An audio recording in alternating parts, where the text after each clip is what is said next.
холодной водой. Хорошо? Она ей уже теплый суну куют, снова пока просто почисти, пока поставь. Чуть попозже, где-то через 15-20 минут она ей уже чуруп суы. Микроволновка ничем бүгін Моника тазалап қойдың ба? Дорогой душ алған. Моника аш жасап үйреніп жатыр.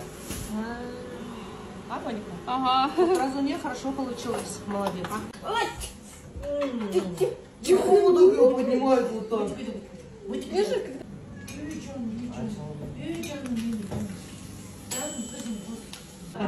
Я буду сам мне пойду чаще, чем Саня. Не иди. Писал, да, Моника? Деревья